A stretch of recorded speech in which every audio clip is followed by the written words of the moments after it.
We're going to start this meeting, this study session at 4:35 p.m. If we could please all rise for the Pledge of Allegiance.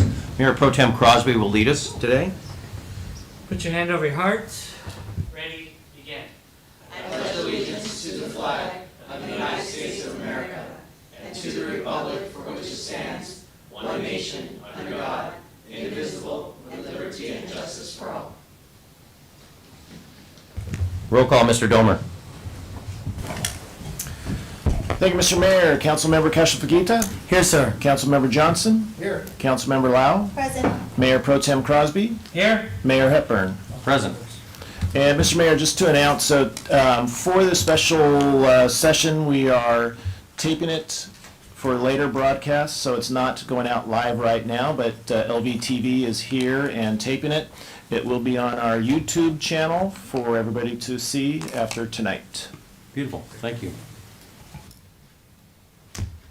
We have a study session for the following 2023-24 budget and the 5-year capital improvement plan. Mr. Domer. Thank you, Mr. Mayor. This is the study session as you announced. What I do is like to bring up our Director of Finance, Christy Lopez. She will introduce her team and then they'll start on the presentation.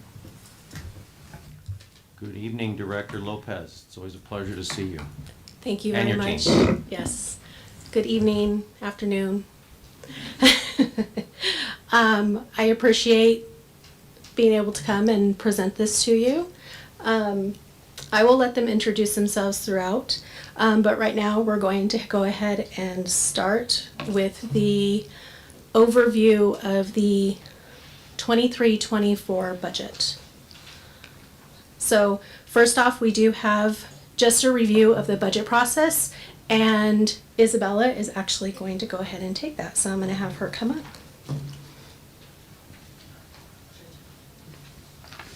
Hi, I'm Isabella. I'm one of the accountants. So the budget process is over a span of 5 months and begins in February. This is a month where we start planning and send out information to the departments.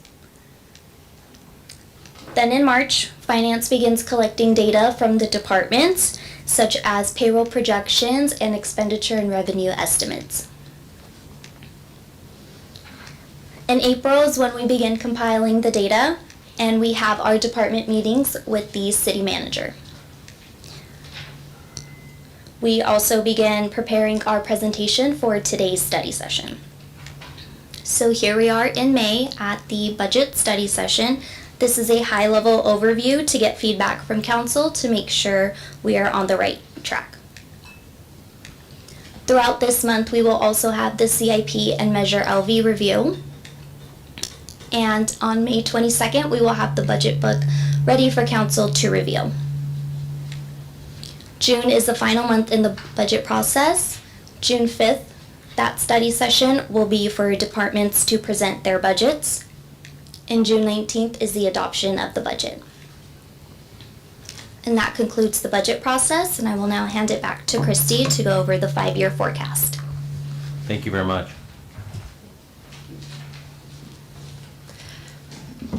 Thank you, Isabella. That was her first time presenting to council, so good job. You did amazing. So as Isabella said, I'm going to go over the 5-year financial forecast. This is actually the first time that the city has done a 5-year financial forecast. And so we put this together, and I'm sure that as we go along, we will see that we need to tweak things, but as of right now, this presents an estimated information, which is based on past, current, and projected financial conditions. And so a financial forecast evaluates current and future fiscal conditions to guide policy and program decisions. We use a hybrid model when forecasting. An effective forecast allows for improved decision-making in maintaining fiscal discipline and delivering essential community services. So we do a conservative forecast which estimates revenues at a worst-case scenario and builds in a layer of contingencies for expenditures. We do have some considerations when we're looking at our forecasting. We use consultants for our top 3 revenue sources, which is property sales and utility users tax. And we use historical data and consult with department heads that have insight into activities within their area of expertise. So this is our revenue forecast, and on the left-hand side, let's see if this works. There you go. So on the left-hand side, you have your actuals, and then you have projected on the right-hand side. So in fiscal year 2023, we are estimating that we are going to come in at 45.5 million. And for 23-24, we are estimating that we are going to have 48.2 million. So we are looking at a 4% revenue growth for the average of 5 years. Taxes make up about 56% of all of our revenues. And included with our transfers is 2.4 million for fiscal year 22-23, which comes from Measure LV.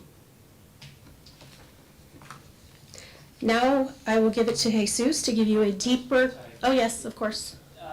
On there, what is that big blue on the 21-22? Is it small everywhere else? Correct, which if this guy worked. That is actually, that is the property sale. So that is Amherst, the $5 million property sale. Yes, of course, no problem. So I'm going to go ahead and give it to Jesus, and he's going to give you more of a detailed look into our revenues.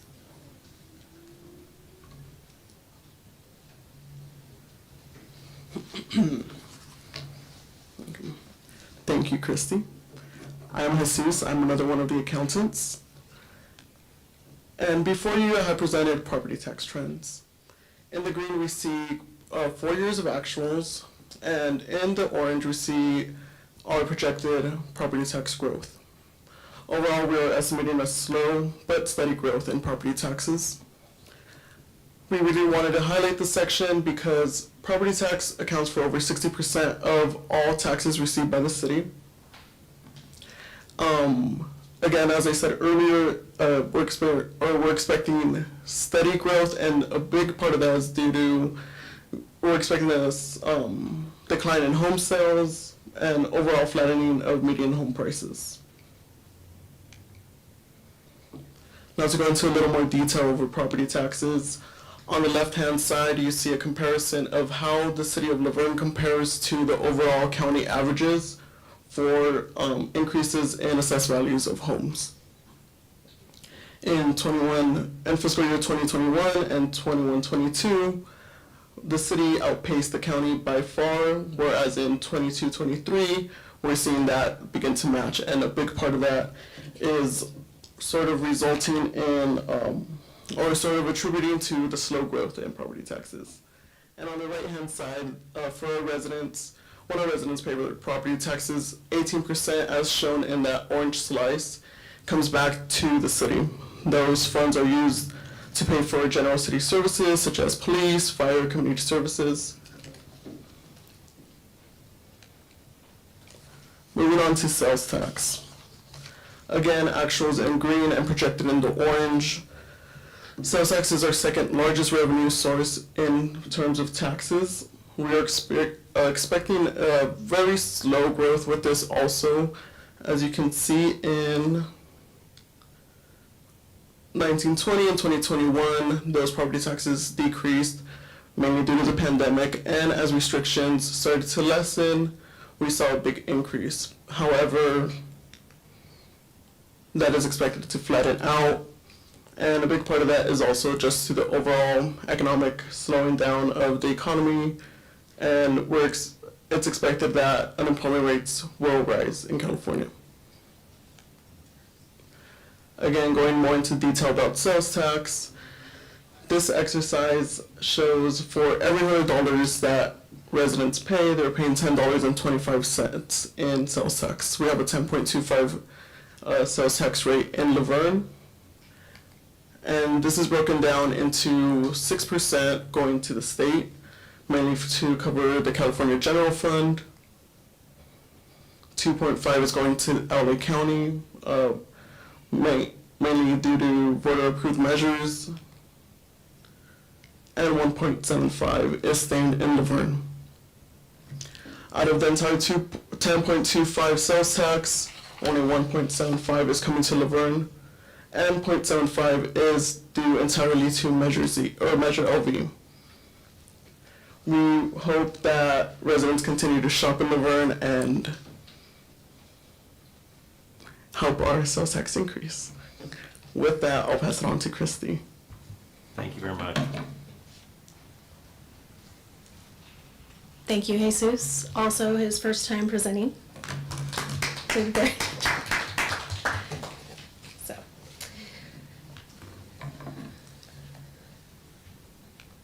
So Measure LV, just to give a little bit of overview on Measure LV, it was approved by voters in 2020, and it is used to maintain funding for general city services based on the guidelines that were passed by City Council. We have 2 tiers that we use for determining the expenditures. Tier 1 is used for salary and benefit increases, and Tier 2 is used for equipment and service enhancements. Measure LV does have a citizen oversight committee that reviews the revenues and expenditures throughout the year. In addition, as Isabella mentioned, we will be reviewing the anticipated revenues and expenditures for fiscal year 23-24 next week with the oversight committee. And it is the oversight committee's responsibility to review that and recommend to City Council how they think we should spend those funds. So it is a recommendation to City Council. So to go over some of the activity for Measure LV. For Measure LV, we need to, or the goal right now is to control that spending and make sure that it is sustainable for years to come. As you can see in, let's see if I can get this to work. So in year 25-26, the revenue is in green and your expenditures is in red.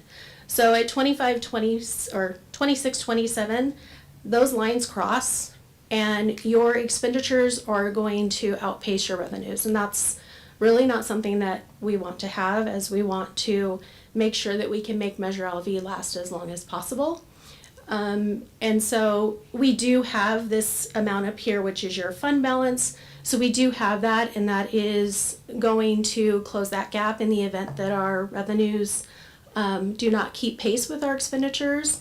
But we are trying to look at ways to be more creative with our bargaining units so that we can try and control that spending.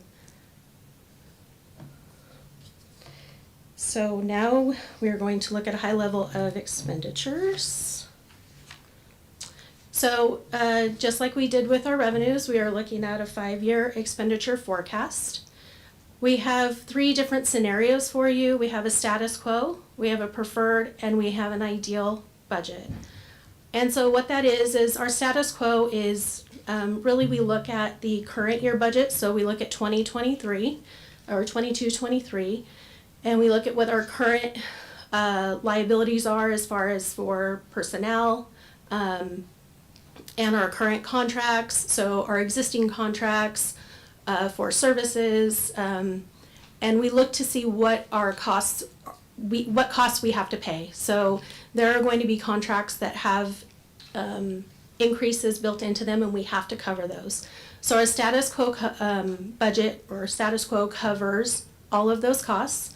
The preferred is going to include the status quo as well as the current requests for personnel that we have that you'll see later. And then the ideal budget is going to include the status quo as well as the personnel and the operational requests that departments have. So this is the 5-year forecast put together. So here you have your revenues and your expenditures together. So you have your status quo, your preferred, and your ideal.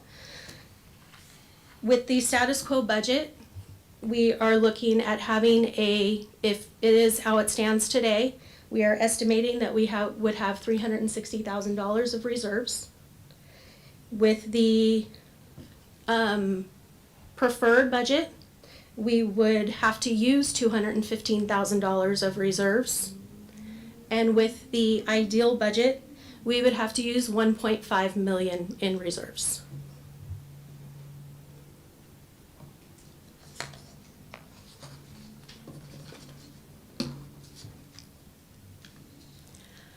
So if you don't have any questions, I'm going to go into the proposed budget. How much total reserves do we have? I- You talked about how much they add or take away, but you didn't give the total balance. Yep, I'm going to go right. I knew you. That's okay, that's okay. I appreciate the support. Okay, so here we have our general fund reserve balances. So in July of 2022, we started the year off at $12.6 million in reserves. We have added, our anticipated add at the end of June 2023 is $44.8 million of revenues or resources. Appropriations are anticipated at almost 5 million, with an anticipated estimated ending fund balance of a little over $12 million. So we have different classifications for fund balances. We have committed, which are amounts that are determined by formal action by City Council. So that is your fund balance policy, AR 216, that establishes that we have to have a 15% emergency contingency. So there you can see that there is a 15% contingency. That $7 million is 15% of the appropriations that we are anticipating for fiscal year 23-24. The 5% working capital reserve, which is also committed, is $2.3 million, also on the 23-24 appropriation amounts. The restricted funds are specific purposes, and those are restricted by legislation or external resources. So that's, we have SB 1186, which is a disability access education fee, which we collect with business license. That has to be collected and it can only be spent for disability education. We also have donations that come in for events such as concerts in the park. So those can only be spent for concerts in the park. So $331,000 are restricted funds for those purposes.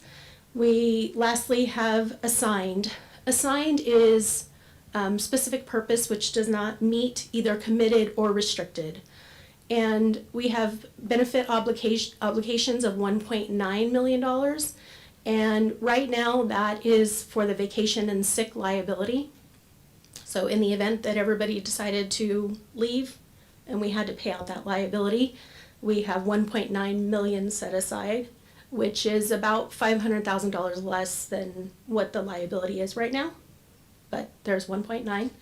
And then the capital projects is normally $500,000, but if you remember, we received direction from you to use $171,000 for Lowell Brant Park playground.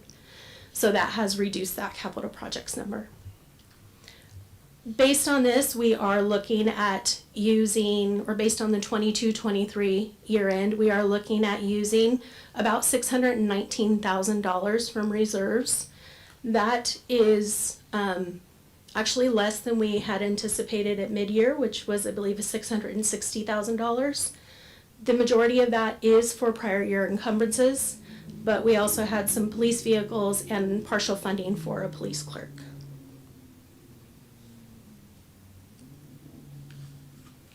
So here is our high-level overview of our proposed budget.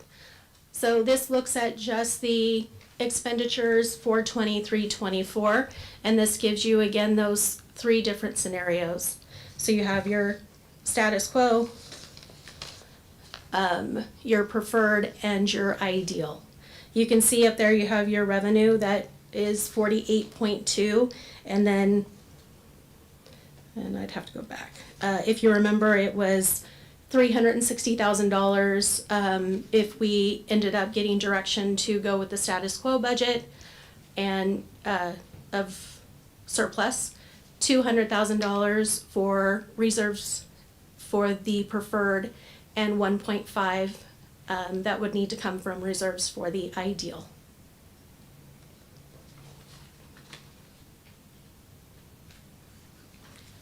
So I'm going to hand it over to Ellie, who's going to talk about the personnel changes.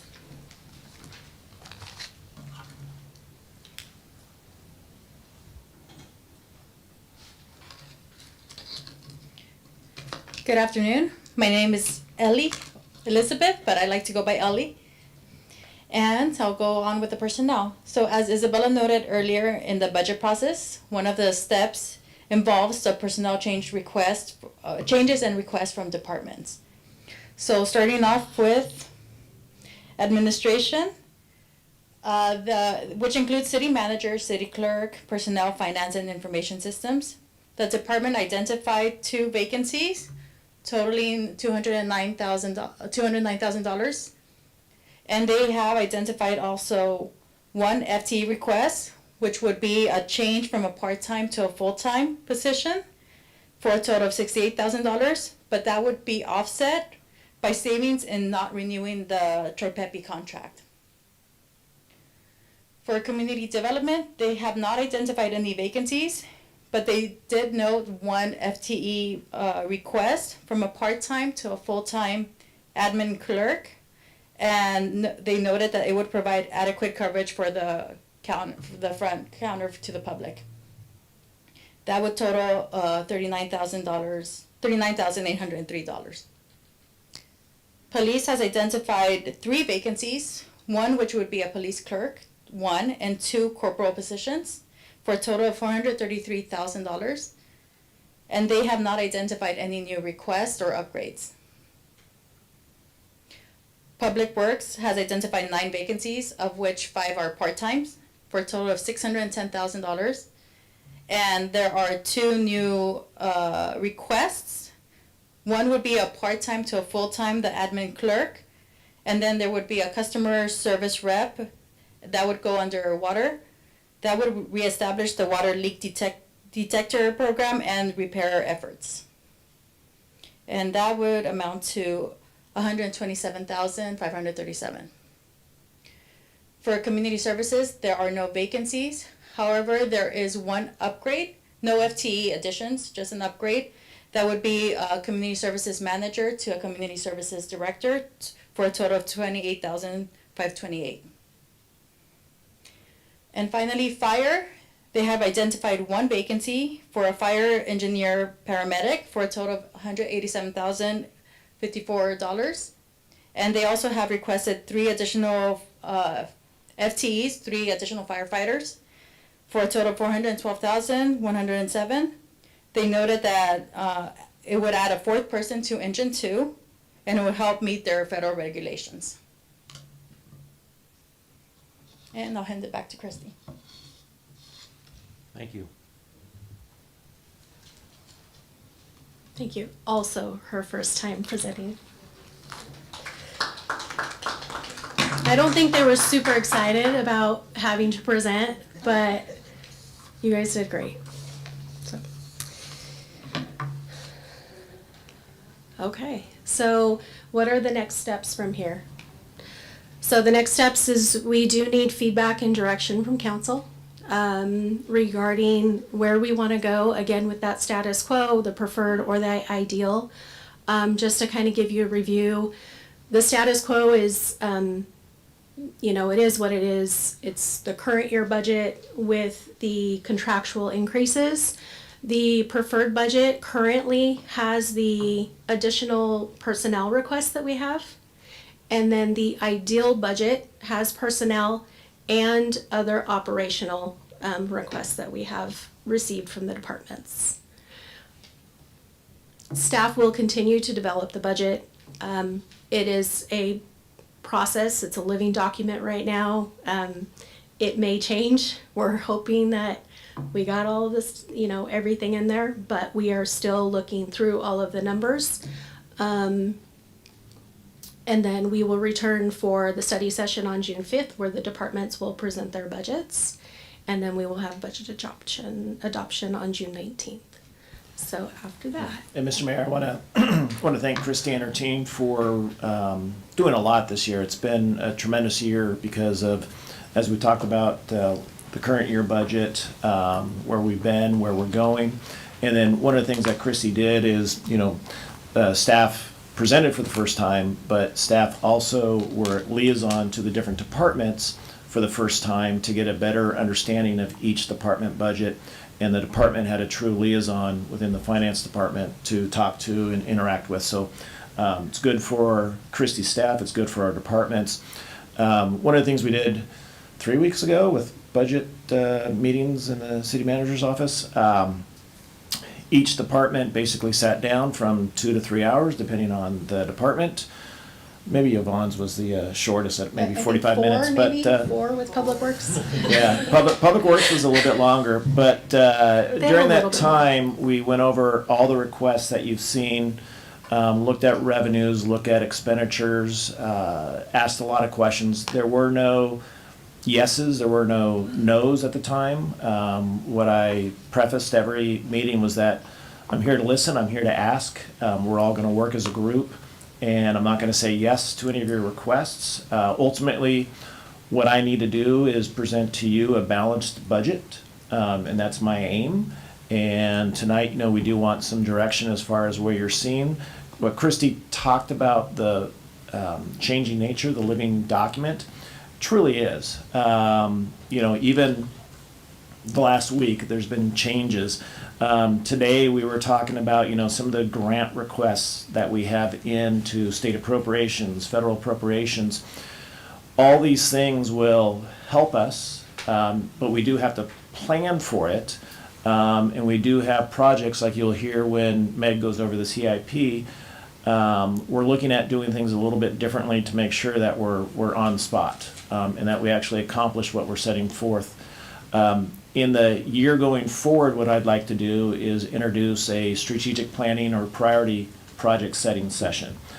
Typically, that would go before a budget, so we'd understand where the city council's priorities are for public infrastructure and other things like that. Incorporate that into the budget, and then bring you something that is more solid than probably what you've seen in the past. So, I think this next year is going to be a continual, I'm not going to say a learning, but it's going to be need for flexibility as we see where our true finances, how we are truly recovering from COVID, but also going into a professed minor, slight recession and how that impacts us. Also, how changes are coming through the state. We know that if we were Eastvale right now, the city of Eastvale, we'd probably be seeing about $44 million more in sales tax coming to us in the year because of the way state law is set up for the distribution facilities and the fulfillment centers, as they are called. That is not money that is just materializing, it is being taken from other cities. So all of us will see a little less somewhat, and that's what you see in some of our projections. So every year that the state of California and the legislator pass bills and does stuff, it impacts us. And so we're always going to have to be watching that and constantly understanding what the impacts are to us. So, so I appreciate Christy and all her staff's attention to it, because it is, for a city our size, for the full services that we provide our residents, and for all that you try to do to make this a better community. I wish our revenue sources were a little bit deeper and broader, but I think we're all doing a really good job. And full disclosure for anybody out there, you were referring to the online sales tax before, prior, the city used to receive if you lived here and bought from here. Now it's changed to more the distribution cities. Yes, but it's also some of that would go to the county pool or the state pool, and that has changed. And there's still ongoing efforts to kind of bring technology into, when you point and click from your home computer and it's delivered to your front door, everybody knows where it's going to. We know it's 91750, but the state and their computer systems and their policies have not caught up to that yet. And then you're going to have winners and losers. So the cities that are gaining right now and have gained don't want to lose. But there's got to be fairness in the system. So that is something that groups of city managers and other folks are looking at, and we're going to constantly be working with our legislators to, bring that in. We must always get our fair share. There's going to be a lot of changes, though. I mean, you look at the they don't even know what the deficit is in our state, which is really alarming to me. You know, we had a $100+ billion surplus, and now it was like a 37 maybe, and they're not sure because they extended the taxes, so we really have no idea. But I want to thank Christy and the staff. We're talking about this more than we ever have, and I think that's the most important thing, which is transparency, having study sessions and letting us know in the budget when the previous finance director left and there was just things in the wrong places, I guess I could say, you know, and that you came in and started to pull back the layers and just realizing, and like every week it was like, wait, oh no, wait, no, we've got this, we've got that, and that, but that was good because I think everybody was always wondering, you know, over the years, where are we? You know, are our funds straight? Do we have the proper coding of our funds, especially our water and some of the other ones, you know, our CIP? But I'm very happy that we're doing this right now. I did have, I would like to see, I know we started to do more, our Measure LV committee.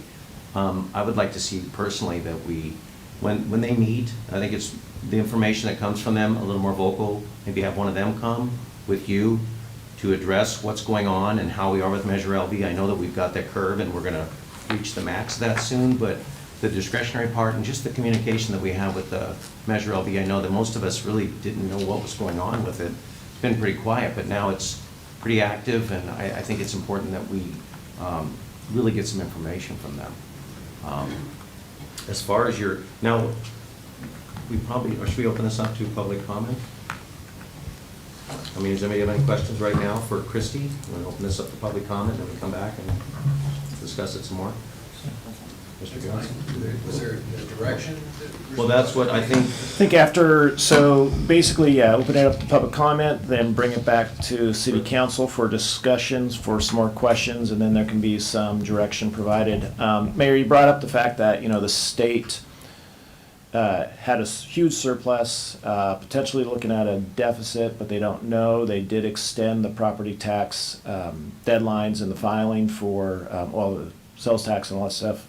Personal income tax, sorry. Right. The biggest issue in the differences, so in the last 4 to 10 years, people would see the state with these surpluses. And then the cities were always saying, you know, we're cutting services, we don't have enough money. Really, it's two different streams of revenue that support the state versus the city. So the state is supported 80% by personal and corporate income tax, and we don't get any of that. And then they get a big chunk, as you saw, of property tax, and they get some sales tax also. So property tax and sales tax are our two primary largest sources. And then UUT, Measure LV now, which is an add-on sales and use tax. And then we have to provide, you know, charges for fees that cover some of the services and all that stuff, grants and all that stuff. So two different sources, and that's why, you know, we've always been very lean. That's why we're always concerned about the state passing new legislation that is an unfunded mandate, because they'll say, oh yeah, Prop 13 says we have to pay for it, but we're finding this is a statewide, and so we're not going to give you any funding to cover this mandate. And we see that mostly in, you know, trash issues and organics and all that other stuff, but it's in just about every bill where they're passing the buck onto the local levels. They're also coming in and with like housing issues, they're taking away the ability of, if they allow by right in a commercial complex for a residential unit to go into a retail providing area, you're potentially taking away that sales tax revenue from us. You're replacing it with residential. But again, that personal income tax and everything else goes to the state. So it is, again, tough to be a city, but with conservative leadership and education. And we're going to be looking at changing the budget book and providing more information in there, but also looking at things during the year to increase people's understanding of how we do business here. So, Well, I think we've been doing that, and I appreciate that. My concern is the grant issues, is for going out to grants. Each of our higher electeds has certain discretionary funds that, and also the grant writing, as far as from the state or the federal. With deficits, that doesn't bode well for us when we're trying to write a grant when there's no money available. And I mean, that's the toughest thing for us is, but yes, and I appreciate that. I think we've done a great job, more than we've ever have, because we're all getting information almost on a monthly, if not before monthly basis, which is you know, the reconciliation or basically our point in time with our budgets, which we never got before. And I think it's really important that we and also the community know where we're at any time to see where we have to do that. So, Mr. I Mayor Pro Tem. have some questions, clarifying questions, and then public comment afterwards, but after the public comments. So I'll start from the very beginning. On slide 13, you talked about the sales tax breakdown. On the three, we all know Measure LV. Can you explain the Bradley Burns to our public as well, the 1% at all? So Bradley's that they Burns know? is just the state 1% that has been there for years, and the breakdown for that 10.25 is again 6% goes to the state of that 10.25, 2.5 goes to the county, which we do get back some of that through Prop A, Prop C, Measure R, and Measure M.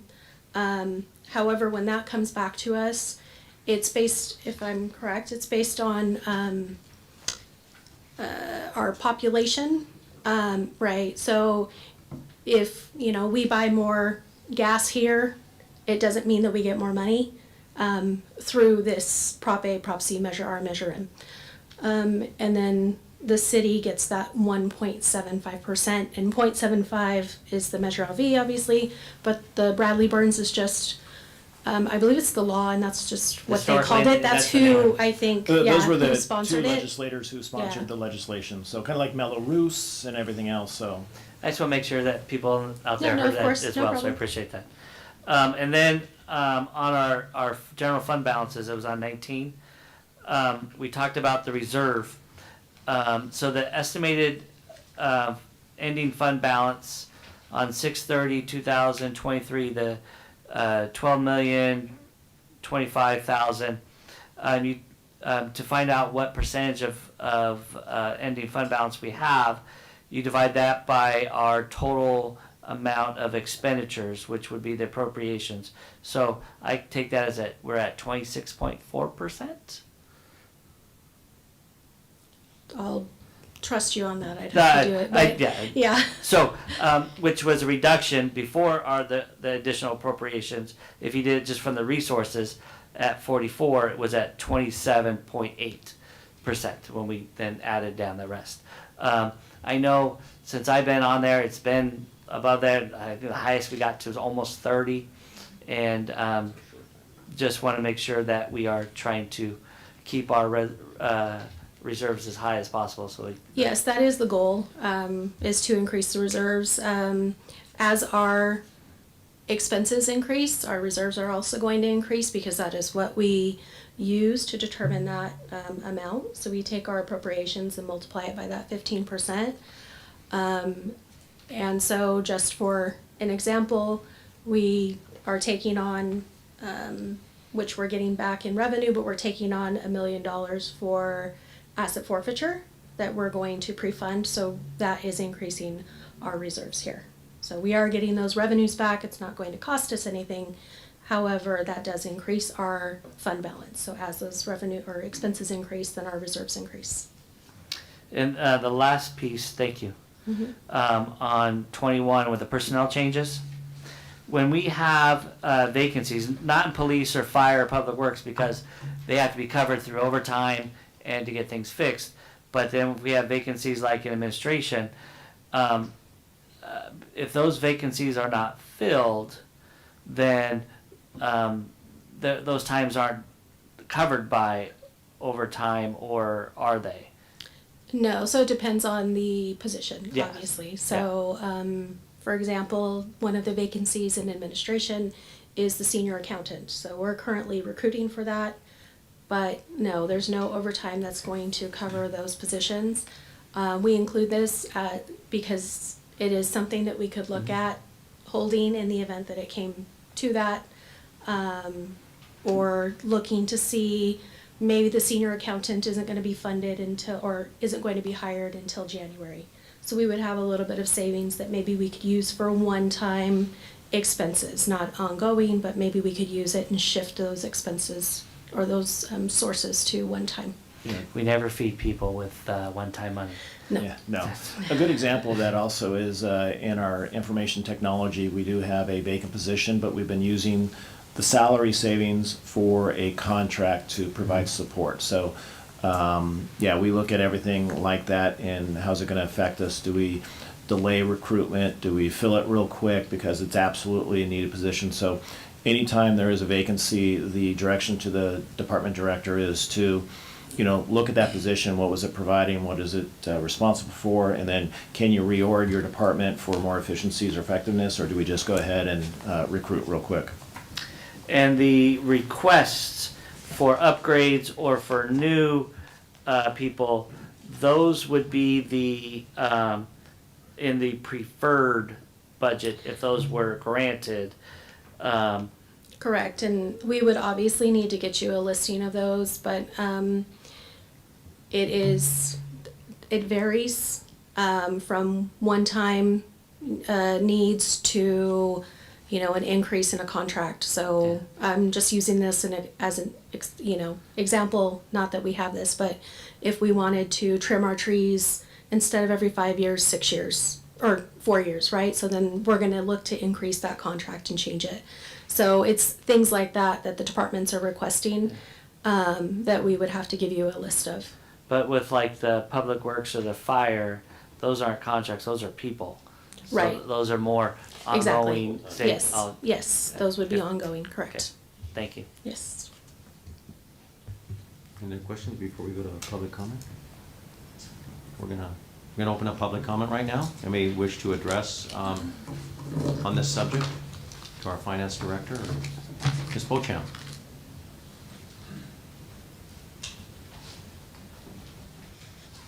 Good evening, Mayor and Council. I want to thank Christy. This is one of the best presentations I've seen regarding finance. The graphs and the explanation is very self-explanatory. It's very easy to understand, even if you're not a financial professional. With all of this said, and the fact that the Measure LV money will be capping out at the 2026 year, I think the council needs to reconsider some of the things that they were interested in. The presentation we had a few meetings ago for the electric charging stations in the downtown area, and the AQMD gentleman that did his presentation.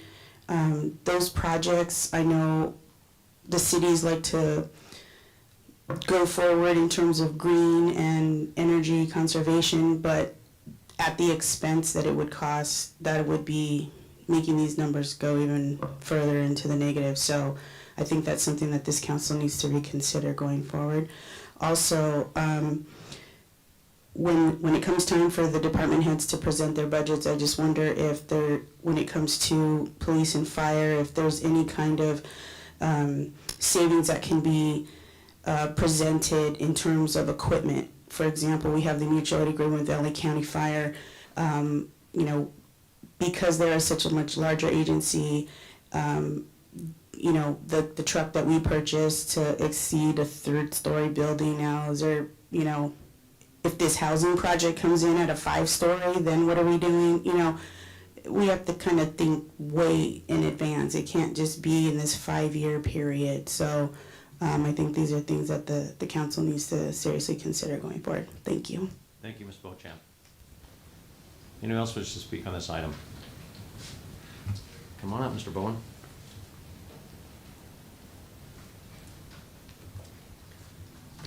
Mr. Mayor, Council, City Manager, you guys did a great job. Thank you this year, finally. Curious, a lot of our contracts, if I remember right, are tied to CPI. And so are those figures in the Fed CPI that we know what the contracts will go up automatically? Do we have that number yet?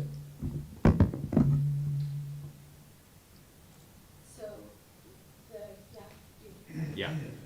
You want to wait till Rick, why don't we wait till he's done with his comments and then we'll just answer that. Okay, and if I remember right, a couple of years ago, with the extension of the waste management, 10-year extension, no bid contract, you changed from CPI, the CPI I just asked about, to some waste CPI. So is that going to be significantly different? Do we know what that is? In other words, in answer to my first question, let's say the Fed CPI is 4%. Could the waste management one be 8%? Do we know? Thank you, Mr. Bowen. You got another one? Oh, I got more. Okay. I guess what I'm asking, will we have those answers? She's got it. Okay. She's ready. Cool, thanks.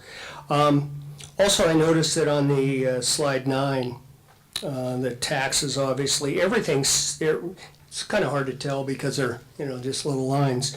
But there's one of the biggest revenue pieces is the transfer in. Transfer in from where?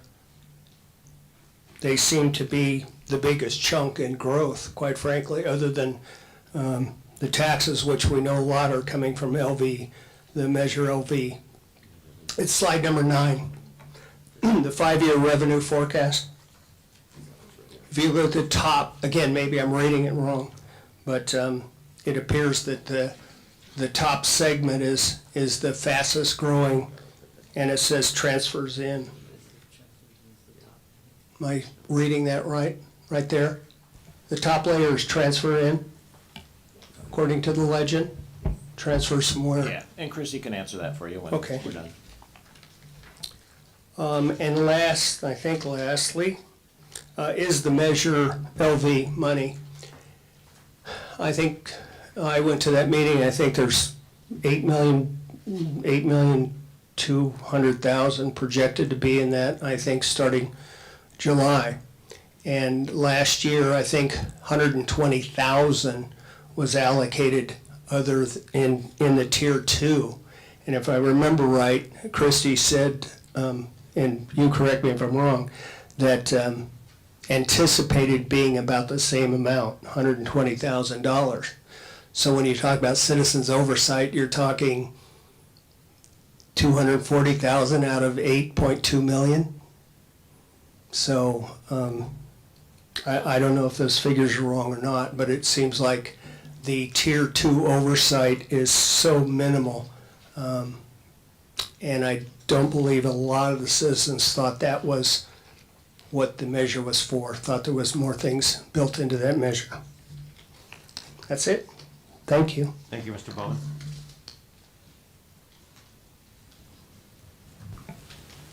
And before Chrissy starts, and I'm sure she'll talk about CPI, but there are multiple different CPIs to look at, and even when you look at if a CPI is based in September, it could be different than what the CPI is in October. And so that's where in contracts that you want to set it so it's not floating all around and all that stuff. But Christy? Correct. So the status quo budget does take into account any required contract increases. So if CPI is one of those increases, the departments review all of their contracts and they give us the information and tell us what the increase is going to be. And so we do include that in the status quo. As far as the waste management, it varies based on the contract. It depends on the contract. So there's quite a few different contracts. I don't have what the increase is. And like Ken said, it depends on the month. So if you pull the CPI down in October over a year, it's going to be different than if you pull it down in March. So it just varies. And in the contract, it lists what month you have to pull it down for. And that's a piece of information that we're, happy to get, because it's in the agreement that when we bring the annual agreements to the council, any other agreement, we can highlight that. And on the annual agreement process, that's something that I do want to look at, but don't have time right now to change it up for the one that's coming forward soon. But that is certainly, once we're through the budget process, start looking at that annual agreement process and reconfigure things there. I think that's important we do that because that is definitely a cost factor. CPI can be different and tied to something else. As Mr. Bowen stated, the waste management contract was it was a strange when they extended it. It had to do with a waste CPI. It was like, what are we talking about? It's kind of confusing. So I think if we go through and. Yeah, that was, industry, I know we have Waste Management here, I've worked for CR&R and Republic Cities, and all of them have switched to that because it incorporates different things with their trucks and other stuff like that, landfill costs. Yeah, we can look at, one of the things we're trying to do in the budget is, again, educate people, and if we can't get it into the budget, we could always look at, talking about the CPI process and getting some information. One of the best, it's a very ugly website, but www.californiacityfinance.com has wonderful information. If you're a finance dork, you go on there, and Michael does a great job of just, That's calling it what it is, Christie. Finance director, what? So, but it talks about Bradley, Burns, sales tax, and everything else. And so it's got just tons of information. Bradley Burns was initiated in 1956, by the way. There's a lot more education we can do, and we look forward to doing Okay. that. Great. Continue. I'm not sure what the percentage is for waste management. I don't know if you have that, or do you? No, I would say that the waste management contract will incorporate not only the adjustments, but also potential for green waste. We have not seen those numbers from them, but we're fairly certain in San Dimas, and their negotiations are a little further ahead. I believe they're asking for 10%. So we have not seen any of the details, and we will obviously be bringing that forward to council once we do. I do remember when we were doing that contract, which I don't care for long-term contracts, and I believe in Why? competitive contracts, but it was a gray area. They couldn't say it Yes. because of organics and green. And they said, Yes. this is going to, their exact words were, if I'm not mistaken, correct me guys that were here, this is gonna change. And it's gonna be, I think they said even it's gonna be ugly. So And we're it's getting a like- 10% increase in waste? I'm saying I don't know yet. That's what I believe San Well- Dimas's latest negotiations are, and it's based on the organics changes that the state did without implementing any infrastructure to really have a place to take the waste. And so it's really, it'll be interesting to see the detailed information from Waste Management and to see where we go from there. That's where we take it to Tulare. Well, not right now though, because you can't, because it's flooded. Yeah. Lake Tulare, Yes, which is growing. But anyway, thank you. very thank you. much. Okay, so the next question was in regards to the transfers in. So in the budget book, at the end of, there's a section at the end of the finance section, there is a listing of all of the transfers. So it does identify the individual transfers, where they're coming from, what they're for, and it's various. So again, I mentioned the asset forfeiture, so this year we do have a transfer in to cover that asset forfeiture expenditure. We also have the overhead costs for water and sewer. We have CFD 90-1. So there's a lot of different transfers that do come in, and they are all listed out in the budget. And the largest increase probably seeing that is, because we did not have Measure LV before 2020. So as that grows in its utilization, that's a transfer into the general fund budget. Correct, that is also a transfer. So, Yes, Measure LV is in its own fund. It is general fund, but it's in its own fund, so we do have to transfer that into the general fund. The last one was Measure LV. The 8 million that Mr. Bone was referring to, and I don't have that number right now, but I believe he was referring to the reserve balance, and I'm pretty sure that that's what it was. And that is correct. We do have 120,000 currently that is identified for Tier 2 expenses. Now, in the event that the council wanted to suggest that we change that, then that is definitely something that we could do. We can provide them with the list of the department requests that we have right now and see if there's any one time that maybe the committee would like to support that the departments are currently requesting. In the past, how it has been done, from what I understand, is that the city manager would go to the departments and say, what are you looking for? What are your needs? Do you need any additional services? Do you need equipment? then that would be taken to Measure LV committee. They would review that, and then they would recommend to council that they think that they should be using tier 2 funds to purchase these items. So that is typically how it has happened, and that is how, from what I understand, the guidelines are written for that. I think Mr. Bowen was also talking about the fact that we were thinking that tier 2 would be a larger amount for other things in the community. Obviously, labor and benefits and everything else are going up, and then adding employees, but I think that's what it's referring to. It's $120,000, which is not a lot considering what we're taking in, but it's being used for most of what it was called for, but thinking that maybe we should add more for the community to be able to do other things. Right, and what has happened is because we have Measure LV, the general fund is able to support those additional services. General fund is able to support the additional senior accountant, and it's able to support the additional account clerk and the deputy fire chief and the CRR and the additional equipment that we've had and the additional services, the AOs that have shifted. So those are additional things that the general fund is now picking up, and the only reason that the general fund can do that is because of Measure LV. So yes, Measure LV isn't specifically paying for those additional services. However, they are in a roundabout way, because we would not be able to do what we're doing with the general fund if we did not have Measure LV. We would be in a major hurt right now. Well, not only that, the AO program is one of the most successful too, besides all the other items, but it does bring in revenue, and I think that's very, very important.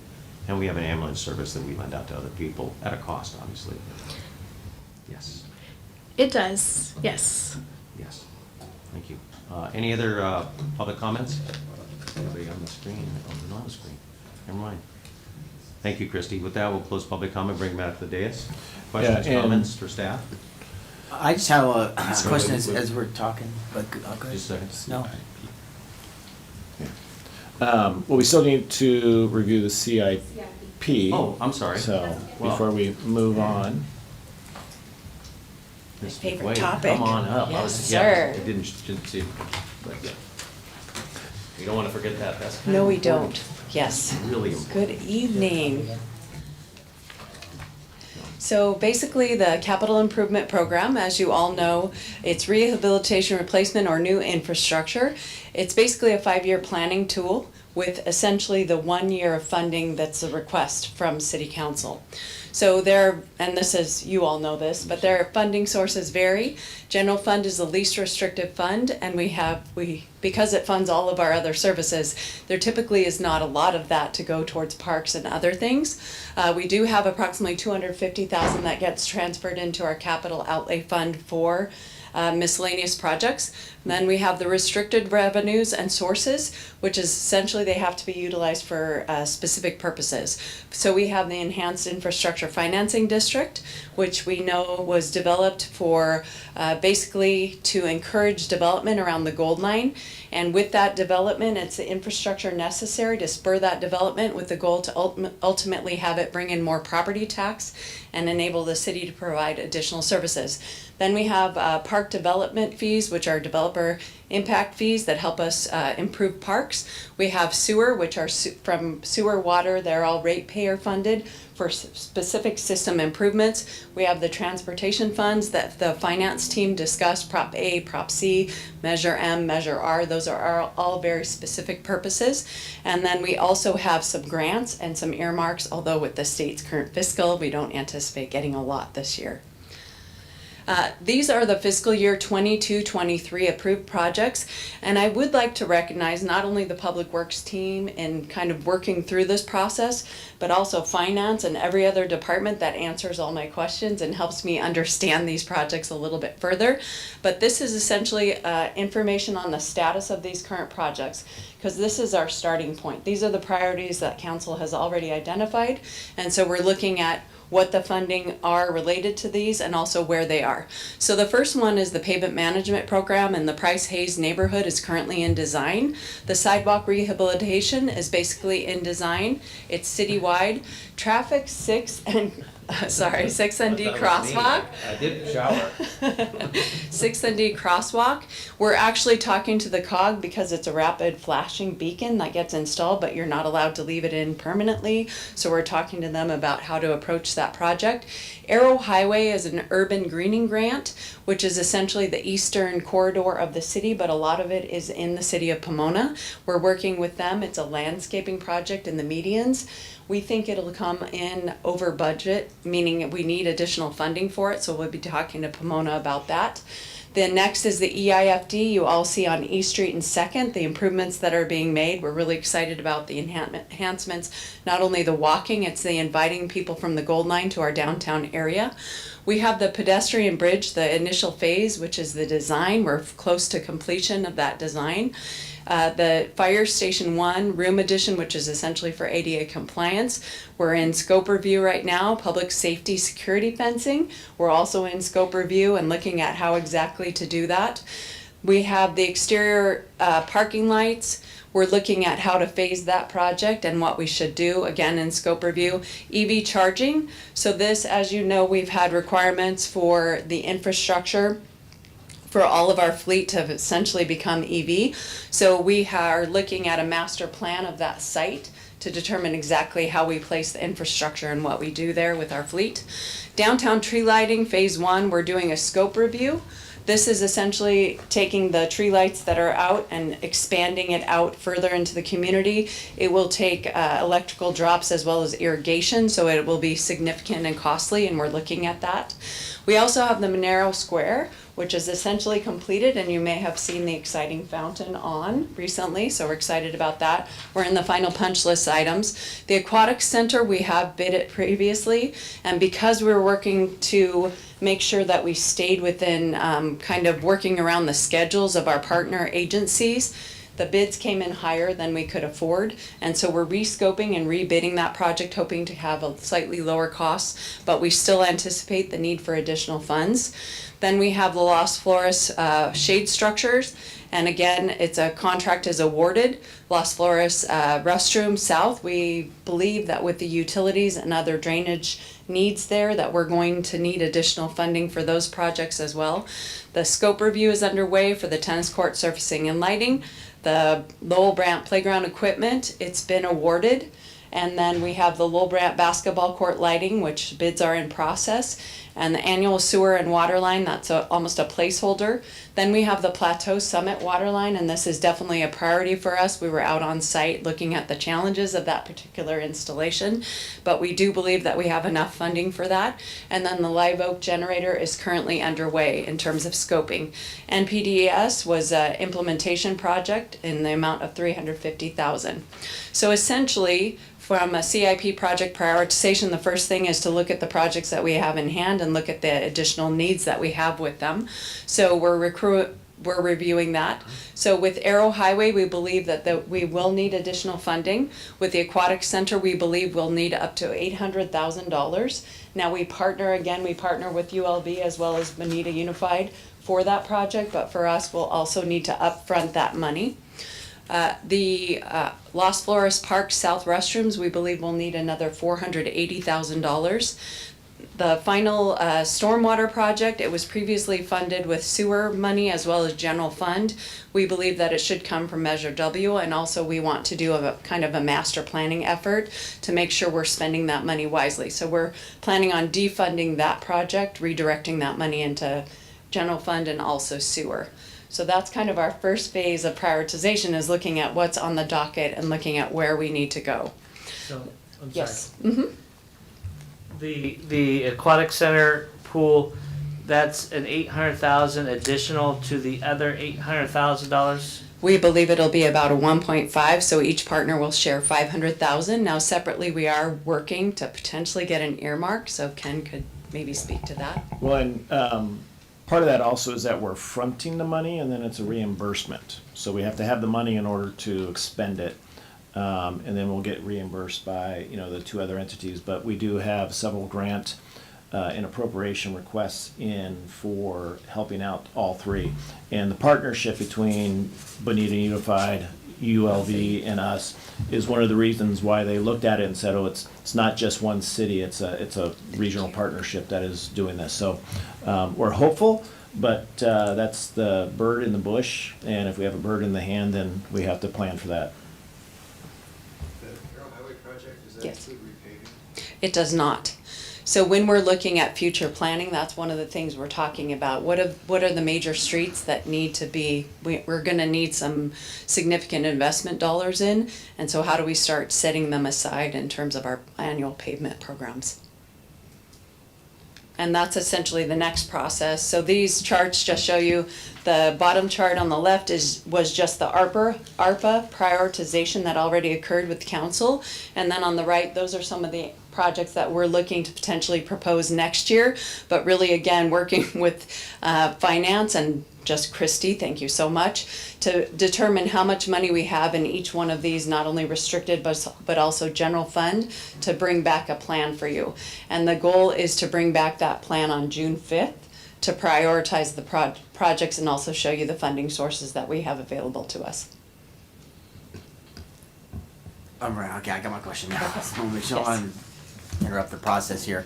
I have the question about Metro Gold Line. Thank you for answering that, but I want to know, is there any way we can look into like a request for proposals from the Metro Gold Line to see if there's any services that we can provide? For example, any of the security aspect of it for the public safety, we can request it through Metro Gold Line in order to get funding for that. Is that something that we can do? Is that in your shop? Or? Are you talking about the future project Yes. and future security? That's something that we haven't talked. I know that the project itself, we've already looked at the mitigation factors, so the project itself is pretty much set in terms of the betterment money that they'll give us, as well as any kind of infrastructure improvements they'll make. But in the long term, once they open, we haven't had those discussions as far as I know, but I'm certain we're open No, to and discussing again, that. with the Gold Line is the construction authority, so there's gonna be a point in Metro. time where they are done and they turn it over to Metro. Metro, and speaking to them, and you're talking about security and the concerns that there are for having it, they are completely revamping. They have a new chief, I believe it's Gina Osborne, former FBI agent. They're looking at, they currently have 3 contracts: LAPD, LA County Sheriff, and then I believe Long Beach PD. One of the things that they may be looking at is whether they create their own internal enforcement, public safety. And they are doing a lot of other changes. So I don't think we'd have the opportunity to compete for something like that, but we are definitely talking to them. We had a online virtual meeting with her and ULV and Acting Chief Gonzalez about 2-3 weeks ago to talk about, what's forthcoming and what are some of the security concerns of all of us here. So.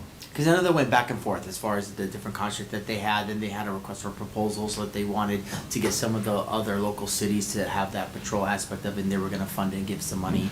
And now talking about, because they have their own security force, they just have minimized it tremendously over the years. So I don't know if they're going to, after all the incidents that they've had on the Metro Gold Line, that they're talking about bringing them back in some higher capacity. But I was just thinking more about our community and our safety and our officers and our fire department that's going to have to respond to that. So if we could just have that continued discussion Absolutely, with yeah. them, please. I do know that they're One way or looking another. at going from 48 to 52 transit security officers. So they are looking at doubling the size of the force, which is a great thing. But absolutely, anything that we can partner with them, anything that we can get from them, that's always at the top of our list. I'll keep my ear out for sure. That's something I'm looking forward to. Well, I also, the issue is that it's unsafe.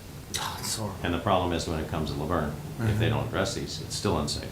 And there's a lot of pressure being to bear on Metro right now, and because everything they're doing at this point is really not working. Whether they do their own private police, whether they continue their contracts with some of the other ones, it's needless to say, you go to the paper and almost every week there's something happening, and it's not good. And so in answer to your question, we hope within the next year, because 2025, that thing's gonna be open, and the thing is that this needs to be addressed now, and I think a lot of the cities are extremely frustrated because, especially the cities that are stopping, Azusa, Monrovia, Arcadia, and the line all the way up, and also internally in LA, some of the other stations where the unfortunate stabbing happened I think it was the A line or whatever it was, but this needs to change, and they're getting a lot of heat, because it's not working. I know they have the ambassadors, but the situation is that they need to clean these up because people aren't riding because they're scared. And the stuff that's going on those trains, any of us do that, we'd be arrested.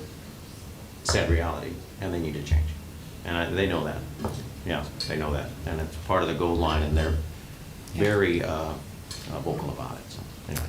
So, Meg, as far as community development block grants, it seems like we never are able to spend what we receive. Right. Are there projects that you have in mind that we can use those funds? So I have been talking to community development about it. I would like to see us move towards an ADA transition plan. So basically utilizing over the next probably 3 years, phasing in an ADA where they look at all of our facilities. So I've already discussed that. And then also potentially increasing our sidewalk and ramping that we do, again, to encourage accessibility. We're also talking about how do we do master planning efforts of like the park that would help us then identify how can these monies be redirected, because basically path of travel is a really good use for these funds. I just hate to see us get pennies on the dollar. Yes. By selling them to another city that does more projects. I'd rather have those projects stay in Laverne. I do like 100% of money coming to us. Yeah, and on that, so the CDBG we wouldn't allocate, we're building it up, but what we face there is what it's called drawdown. Basically, they want you to spend the money within a certain amount of time. So we are identifying projects. In fact, on the May 15th meeting, we're coming back with an amount for use of CDBG funds, and then shortly thereafter, we'll have a second tranche that will take a good portion of what we've built up. The other thing that we're doing is looking at all our funds. Like in the past, you talked about making sure that we have the right funding for things. You know, a couple of years ago with Measure LV, we bought some e-bikes for the police department. Great purchase, but we could have used the AB 2766 funds instead of Measure LV and kept that for other things. So making sure that we better understand the funding sources that we have. And then on Measure A, I think that's what we've in the past have sold. We're not doing that. So we will find projects that keep 100% of those funds here. I think that's when you were talking about, Councilmember Johnson, was the Measure A funds that we're swapping for 3/4, but it's the CDBG money that we can't, we're trying to use it, we keep it, but we're trying to use it, but we need to earmark it for something that we can. That's really good. I know ADA is one of the biggest ones that we've been talking about, but we need to do it as quickly as we possibly can to get approval for that. Yeah, whether it's CDGB or the doesn't Measure matter. A or It's whatever, all, I just like to use what we get. be able to use that funding. Agreed. Yes. Okay. That's it. So I'll be bringing that prioritization list back to you on June 5th. We're going to open up public comment on this item for the CIP. If anybody have any questions or comments for our Director McWade? Ms. Beauchamp.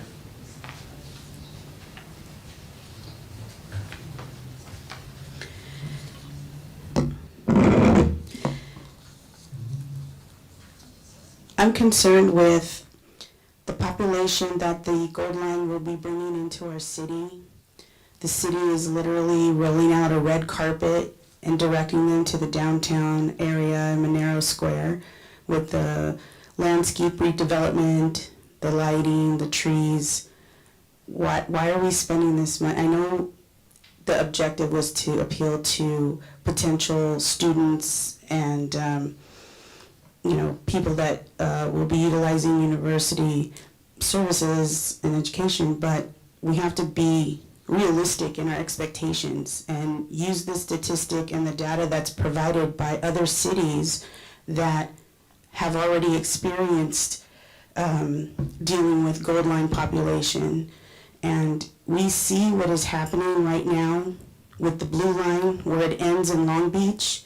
They are forced off the trains, and they're committing these burglaries and thefts and just mayhem in the Long Beach area.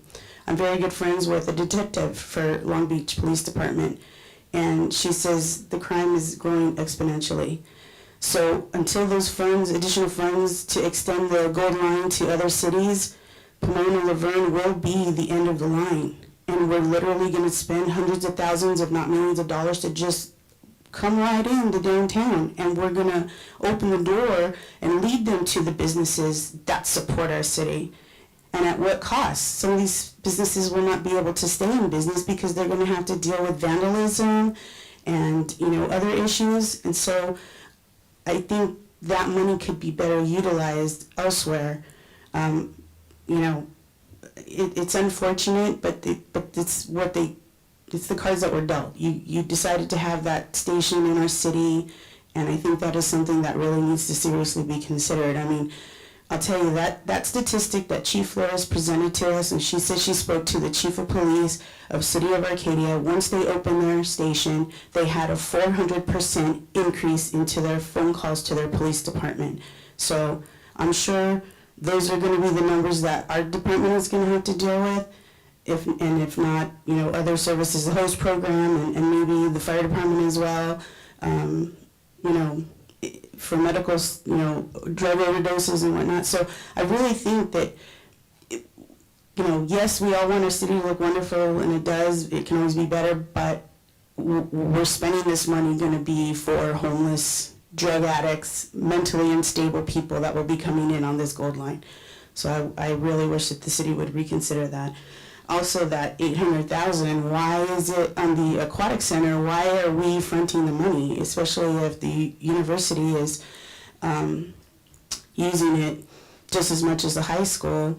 I don't understand why that money can't be provided all at the same time to be paid, or be paid up front just like Laverne and earn some interest on it somehow until the project is actually completed. So those are my two biggest questions and concerns about this. Thank you very much. Thank you, Ms. Beauchamp. Anyone else on public comment on this? We'll go ahead and close public comment, bring it back up to dais. Did you want to, Ms. Beauchamp, your point about the situation once the train comes in, yes. Well noted, and we have to address that. Metro needs to address it right now. They need to address it quickly, because no matter what they've tried, it's not working. And it needs to be a police action to be able to take those people and put them somewhere where they're safe and keep them off the trains. So, as far as the other issue with the $800,000, I think we explained that, but you want to clarify that as far as we're fronting the money for the... Yeah, we're contracting, so it's not Yeah. that we're going to be fronting the money for a long time. When we get the bids back, then we'll work on agreements for, is it 60 days after we get a receipt and divide it up. So we'll work on all those details at that point, so. Okay. Thank you. With that, council, any comments or questions, or do you want to move to direction for our finance director and our city manager? I guess we have three options, is that correct? The options are endless, but, Finances are next. yeah. We have three at this point. Yeah, as general direction, but understanding that, I will be bringing back a balanced budget. But just want to get your understanding of where you want to see things go. And then at the June 5th meeting will really be where you can, you're going to hear from the departments, you're going to hear from reason why they may want something. And then it'll be the June 19th, which is kind of the final blessing. And that's where it will be a balanced budget based on direction, more specific direction given there, because I may have an idea about one of the departments, but it may be a priority. So, we'll get better direction at that point. So the three decisions that are here, the status quo, preferred, and ideal are just three different names for, as is, high, low. So whatever comments. That really didn't help. I know. I'm sorry. I wish I had more money to help you. Well, Come on up, Christy.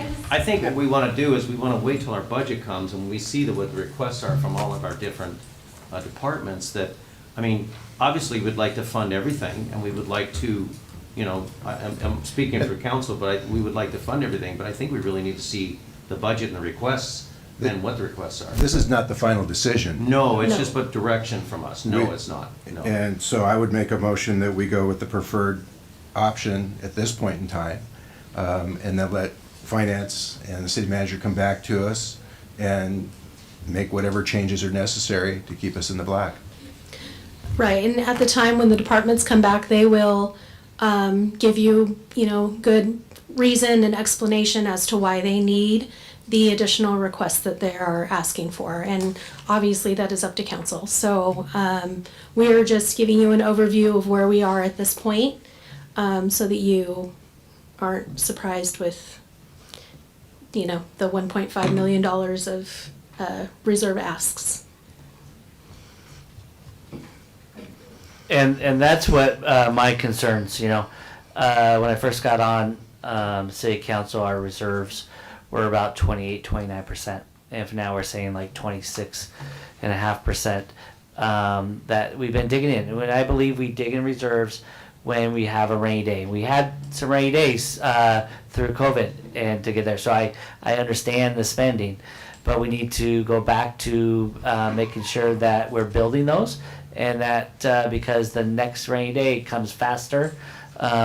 When we get that water line that's going up the hill and it breaks, it's going to cost us a lot, and we need to make sure that we have the money for it. So my stance would be trying to build the reserves and maintain the great things we do for the city, because we do a lot of excellent things for our city.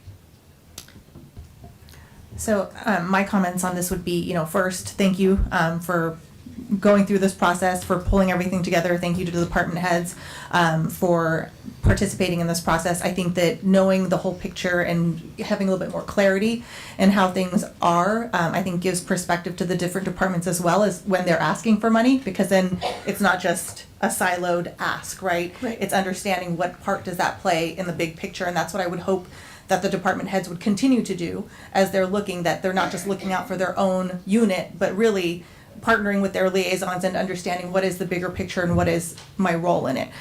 Because at the end of the day, we have to run an entire city, not just one department over another. I think my other comment would be, obviously these are all facts and figures that we're looking at that are subject to change, based on different information that may come in. I would say, as a reminder, to also look at the other factors that may not be calculable by sheer numbers, right? As Councilmember Johnson indicated, we'd love to try to move to that preferred route, and I think that's because in my mind it takes into account what are the things that may affect maybe someone leaving the city, because attrition in terms of our employees costs us money. So to what end can we make sure that we're making the environment one where we continue that continuity in service, without having to constantly think about, oh gosh, how do we backfill this position, or how do we do that? So I would just urge, as we proceed with this process, that we keep those things in mind, and that the departments continue to work with each other, and really understand that we're all part of one team, and that we need to make sure that the whole team wins and it's not just one over another. But that would be my ask. And then obviously to the points that the city manager made earlier, is making sure that we're using money from the right budgets to pay for the right things. So if we've got funds allocated for a certain limited area, that those funds get expended. And again, to Councilmember Johnson's points, that we're using money and we're not leaving any on the table. So Yes, we have no revenues to sell at all for Prop A at all this year. Okay. That's not in there. Thank you. Mm-hmm. Councilmember Cash, comments? Thank you, Mayor. Thanks, City Council and our staff for putting this all together. Really appreciate it. I'm a public safety guy. That's what I believe in wholeheartedly. I love to see. Hopefully, we can make this work later down the line, because without people feeling safe in our community, our businesses are not going to be able to thrive. Our community is not going to be able to get out there and really have these great events that we've had recently, such as the wine walk, which I really loved, and also attending at the park. So for me, I'd like to see an increase in our public safety for our police and our fire. And if we can figure out a way, I will help any way I can. Believe me. But I'll leave that up to you as professionals, and we'll see what the May budget revise comes from the state and how that's going to affect all of us. But ultimately, for me, is our public safety and our public works as well as part of that, to get a really strong focus on how we can increase that, because I know we're going to have people retire, and Councilmember Lau did mention that we are going to have an attrition, and so looking to that and seeing, because we don't know, somebody could retire tomorrow in our public safety, and then now we have another vacancy. So for me, if we could just focus on that as well, I appreciate it. Thank you. Well, thank you guys very much. I appreciate all the departments and finance directors, and also the our new Public Works Director, Megan McQuaid. I think too, we want to review our contracts too to see if there's money savings there also. And I think we're doing that currently, looking at all our contracts, our long-term contracts, contracts we've had with the city for a long time that we do need review. And I think that's looking at those to make sure we're getting our, due diligence and making sure that our residents are, getting the best cluck for their buck, as they say. But also, I just want to make sure that, like you say, and like everyone said, I think everyone works together, figure out what they need, figure out if some departments don't need certain things, we push it in the other departments. And I think you're bringing up that teamwork. Everybody seems to be working cohesively with the new city manager, and I think that's extremely important. So I think a budget just needs to be something that's realistic, but also we need to fill those gaps if we need people, and it's going to make us more efficient for the city and give better services to our community. That's what we want. But at the end of the day, we have to be conservative. We've always been conservative. I think that's very important. And to note to Mayor Pro Tem Crosby, reserves are important, and we try to keep those. And I know we've had some fluctuations and some changes. We've had ARPA funds, but they're not coming back again. We'll never see those again. That's a one-time deal that we will never see that again. Able to give money out to our residents, to our businesses. Hopefully that doesn't happen again, because that's just catastrophic. So with that, Councilmember Johnson does have a motion. Do we need to make a motion or just direction? Just direction. I Yep. think. Okay. I think you've got direction. Just, do. Bring us Thank you. back with, they're going to save $200 million. And then we'll move to that. No, just, Thank you. You've been doing a great job, and I think everybody's working really well together, really appreciative of that. Just come back with realistic stuff and see if we can hammer it out, Thank you very Thank much. you. Thank you, Christy. Appreciate it. Team did awesome. They did. Everyone did a fantastic job. We really appreciate the information. We've never had this before. And you guys did. You knocked it out of the park. So thank you very much. And our new Public Works Director also. We almost skipped the CIP, which is very important. So That's why I wanted to bring it back. So, Mr. Mayor, at this time, we would recess this special meeting, which is the closed session. We will reconvene for our regular meeting at 6:30 PM. then this meeting right now, our study session is adjourned till 6:30 PM.